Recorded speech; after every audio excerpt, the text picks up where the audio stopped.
It's you again. Welcome back. I was just in the middle of something here. What?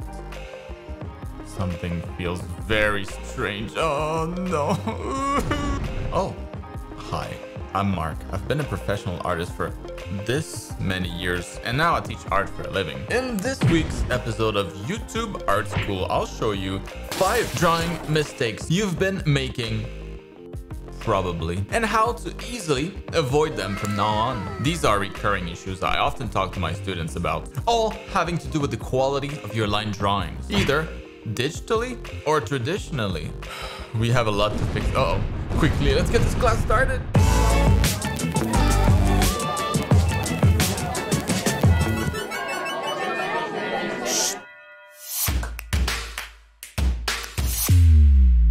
Alright, class is in session. Pay attention.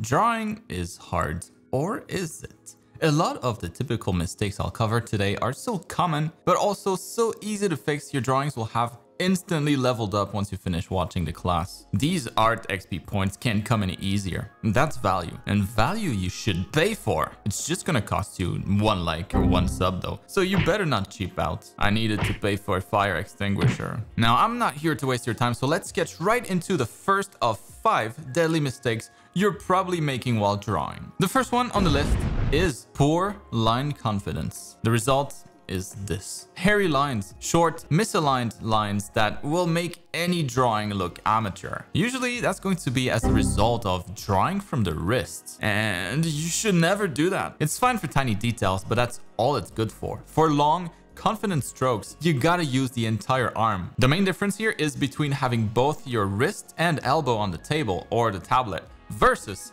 the right way, having only your wrists laying on the surface you're drawing on, all the while leaving the elbow and shoulder free to move. Now, you're gonna tell me you can't draw confident lines if you're not confident, but that's wrong. You can fake it until you make it. If you mess up a line, no worries, your friend Control-Z is here to save the day and, you know, allow you to try again right away. I'll often try the same line a bunch of times until I get it right. It takes barely any extra time, and it forces you to commit to the line. Over time, as you get used to it, the confidence will follow. And just like me, a while back, you'll wonder why you never started to do this sooner. Whenever you go for a brush stroke, unless it's a small detail, as long as the line doesn't change direction, try to make it continuous. Once it does change direction, then you can lift and go for another stroke. Long, continuous, confident lines. Do it. That alone should make your drawings look 200% better. It's science. Now, the second deadly line art mistake is laziness while drawing.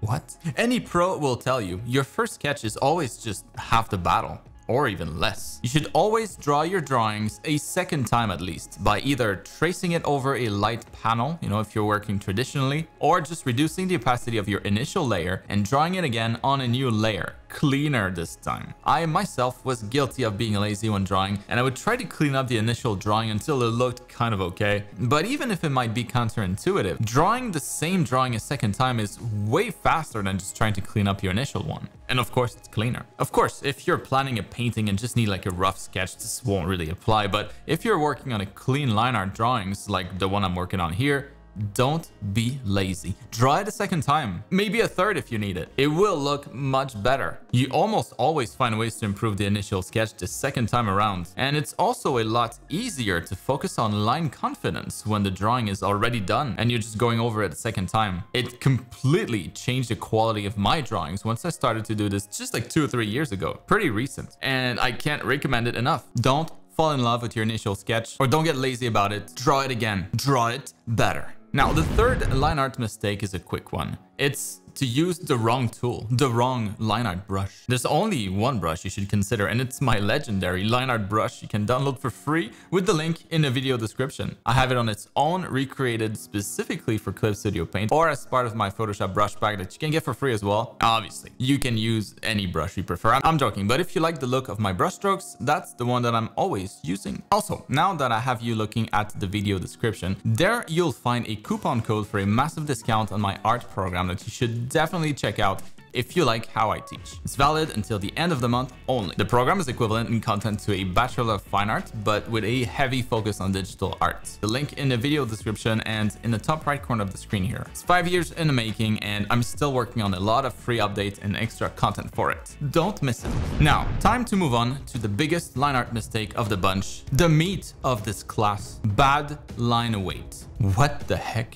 What even is line weight? This is a line that's not weighted, just a simple line. And this then is a weighted line. See the difference? The weighted line has character. It varies in thickness and even in opacity. This is what you want to use. When you don't, you'll get this kind of result where everything is fighting for attention. Everything looks too busy. Ugh. Line weight gives this mess some order, like this. Much better. You agree, yes? Of course.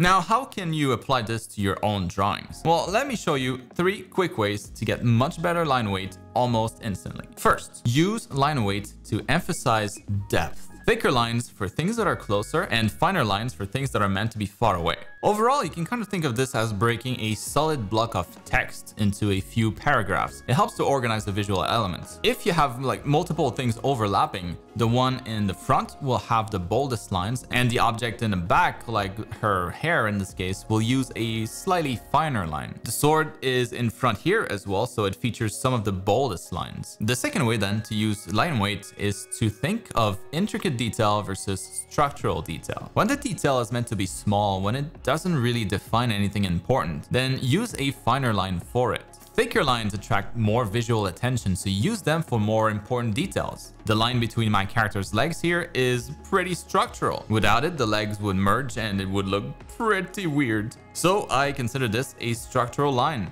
It should be thick. The details of her outfit here, on the other hand, even without it, the character would still look basically identical. It's not a structural detail, it's not super important, so it gets a thinner line. And then the third way to use line weight is to suggest a little bit of shadow. We're not talking about lighting or anything complicated here. For this, I'll just usually look around the drawing and thicken the lines when I spot some sort of cavity. A deep fold, for example, or skin fold, a literal hole like, you know, the belly button, maybe the small space between 2 locks of hair. If the cavity has any depth to it, I'll try to make the line bolder to emphasize it as a point of interest. And then finally, the 5th and last deadly line art mistake is to over-render everything. There are no outlines in reality, so it's tricky to know where to have them and where to refrain, but they shouldn't be everywhere. Like lines around the nose, mouth, all around the eyes. We don't need that. Line suggestion allows us to draw only a little and let the brain fill in the rest. You should always ask yourself how well defined a particular detail is. If it's something important like the tip of the nose, then use a solid line there. But if the surface doesn't vary much somewhere else, then consider suggesting the line instead. In certain cases, a full line simply won't make sense. If we look at her biceps here, drawing that entire line gives her a lot of muscle definition, but what if I don't want her to be so jacked? Well, I can fade the line towards the middle here to only suggest a little bit of definition. As the definition fades, the line gets broken. If the definition disappears, then the line disappears as well. You can use this everywhere. If you're drawing a skirt with a bunch of folds, well, fabric folds, just like skin folds, don't maintain the same tension all the time, right? The folds might start off well defined at the waist where it's all bunched up, but that tension loosens up as it reaches the lower area of the skirt. Here too, we can use a solid line where the fold is well defined, and line suggestion only when the fold starts losing its definition. Much better. Don't draw outlines for everything. Use line suggestion. And well, that's going to wrap it up for this week's YouTube art class. If you fix those mistakes, the quality of your drawings should go through the roof. It's a bunch of relatively small details that have a massive impact. Very epic. Hope this was helpful. Let me know in the comments. Drop a line for the algorithm. And I always read all the comments, even now past the 1 million subscribers. Now, if you've made it all the way until the end, I'm proud of you. It's good to know you're taking your art seriously, as you should. Why do anything unless you give it your best effort? Also, don't forget to click the bell, otherwise you just don't get any notifications. And you cannot be late for next week's class. I never skip. New class every Saturday. See you then.